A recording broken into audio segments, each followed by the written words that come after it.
What's going on, guys? COAXIAL here. Now today I have another exciting video for you guys. I will be doing yet another Battlefield 4 vehicle guide or analysis, this time on the main battle tank secondary weapons.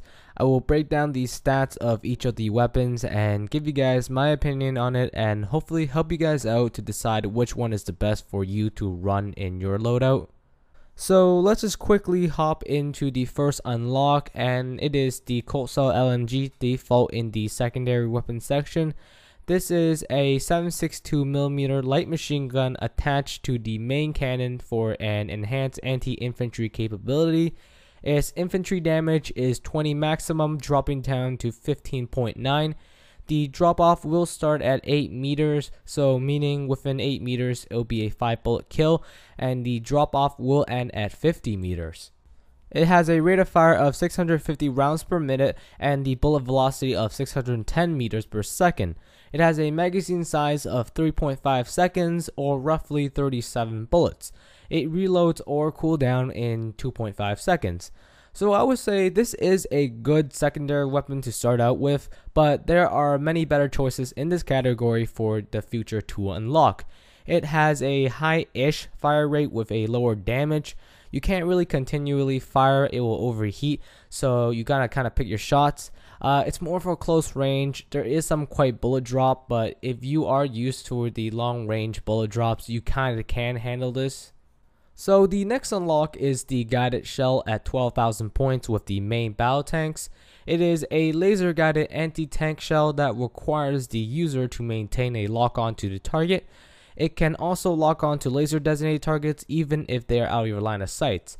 So the shell has a max speed of 200 meters per second. It has a time to live of 10 seconds and a magazine size, of course, of 1 shell. There are 2 shells in the ammunition, and it has 5-second reloads per shell and 30 seconds to replenish. It has a lock-on time of 0.8 seconds and a max distance of 300 meters, and a max laser distance is 500 meters. So let's just quickly talk about the damage model of the guided shell. So against main battle tanks, it has a maximum damage of 21 and a minimum damage of again 21. To the side of the main battle tank, it has a maximum damage of 31 and a minimum damage of 19. To the rear of the tank, it deals 48 damage and again dropping down to 19. And to the top of the main battle tank, it does 50 maximum and minimum. Against the IFVs and the mobile AAs, they have the same damage model of 34 maximum to the side, front, and rear of the vehicle, and they all drop down to 21 minimum, while the damage to the top is at 50 constantly. Against the attack boats, it does 34 maximum and 25 minimum to the side, 25 maximum and minimum to the front and rear, and lastly it does 50 to the top. Against the mobile artillery and the transport trucks, it has the same damage model of 41 constant to the side and rear, 55 constant to the front, and 66 constantly to the top of the vehicle. Against jeeps and rip boats, it has the same damage model of 61 to the sides, and it's a one-shot kill from the top. The laser guided shell against the attack and scout helicopters does the same amount of damage at 91, and it does 61 to transport helicopters. Now onto the one-shot kill list. They include the quad bike, the dirt bike, and both types of jets. I would say the guided shell is pretty good for long range effective fire. I would not recommend you guys to go close quarters with it because you simply do not have enough time to even lock on. It is probably most effective when the shell hits the top of the vehicle, but that's by chance and you can't really make that happen. It can be used towards aircraft, but someone has to laser designate for you because you just do not have the CITV station like in Battlefield 3. On to the next unlock, which is the COAXIALLMG, unlocked at 39,000 points. It is a 50 caliber machine gun attached to the turret of the main cannon for eliminating infantry and light armor. It has a infantry damage of 50 dropping down to 38, and the drop off will start at 15 and ending at 75. It has a rate of fire of 300 rounds per minute and a bullet velocity of 500 meters per second. Unfortunately, it has a magazine size of 6 seconds, not infinitely like in Battlefield 3, and 6 seconds will mean 30 bullets, and it has a reload time or cooldown time of 3 seconds. I would have to say the COAXIALMG is my go-to machine gun for my secondary weapon. It just kills very quick, and it is the opposite to the LMG, which is high damage with a slow fire rate. And it has a 2-shot kill within a 15 meters or less, which is pretty good. And again, it's not really for long range because it's a machine gun. It's more for close to medium range because of the damage. On to the next unlock, which is another shell for the main battle tank, and it is the canister shell unlocked at 46,000 points. It fires a 120mm canister of deadly tungsten pellets for eliminating enemy infantry. Against infantry, the canister shell does 35 maximum to 25 maximum per pellet, and it has 16 pellets to fire. It drops off starting at 12 meters, and the drop off ends at 25 meters.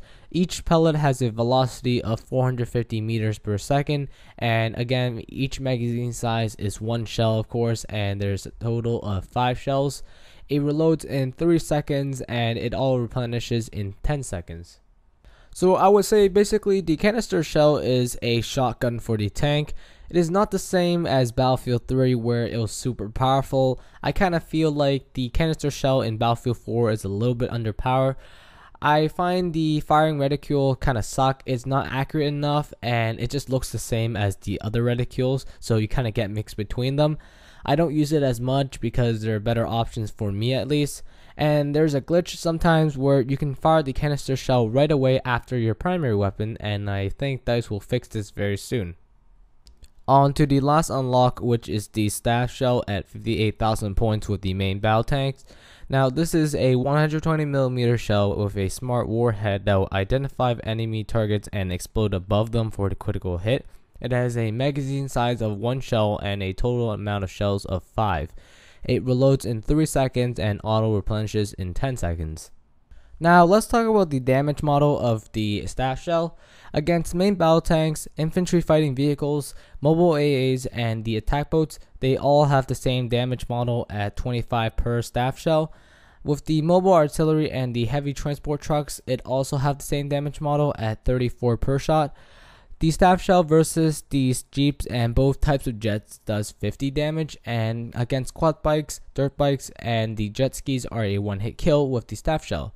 The staff shell against the attack and scout helicopters does 45, while it does 30 with the transport helicopter. I would say the staff shell is great for long range tank sniping because it seems to have no bullet drop to it whatsoever, and it also kind of guides itself towards the target if it's close to it. There is some kind of glitch where you can fire the staff shell right away after your primary weapon, and it just turns your tank into a shell firing monster, and you can rip through tanks after tanks, as you guys can see in this clip. And hopefully DICE can patch this because this is kind of overpowered.